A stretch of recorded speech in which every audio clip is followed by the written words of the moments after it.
सुभद्रा योजना रे पुणी आउ थे हम सर्भे एथर प्रति सर्भे पिछा मिल 25 टंका। आपण मैंने जानते एवं सुभद्रा योजना रे दुईटी किस्तिर 10,000 टंका मिल सारी एवं तृतीय किस्ती आसवा बाकी अच्छी हेले एई मध्यरे एवं भी किसी हिताधिकारी अच्छा जो मानू टोटाली टंका आसी ना हेले सेमानकु कहीं जाऊना सेमानकर हेबो सर्भे। तेबे एई सर्भे को नहीं आसिला एक बड़ अपडेट सरकार घोषणा कले जहाँ आम भिडियो रे जानिबा शेष पर्यंत देखंतु। ता पूर्व भिडियो को लाइक करंतु, सब्सक्राइब करना थिले एबे सब्सक्राइब करी पाखर थिबा घंटी चिन्ह को दबाई दियंतु।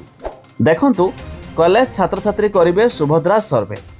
घर को घर बोली तृणमूल स्तर तथ्य संग्रह करिवे। निज मोबाइल रे इंटरनेट व्यवहार करी कार्य करिवे। सकाळ 6 ठारू 9टा मध्य सर्भे करिवे।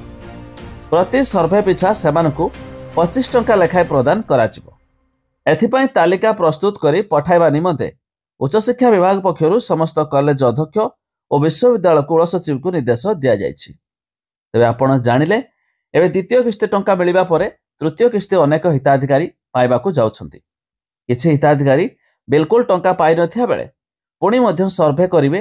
एई सर्भे रे केउमानकू मिलिछि मा काहेकि जाउ नाही ताहा धरा पड़िबा परे पुणी मध्य सेमानकू सुभद्रा रे टंका मिलिजिवो।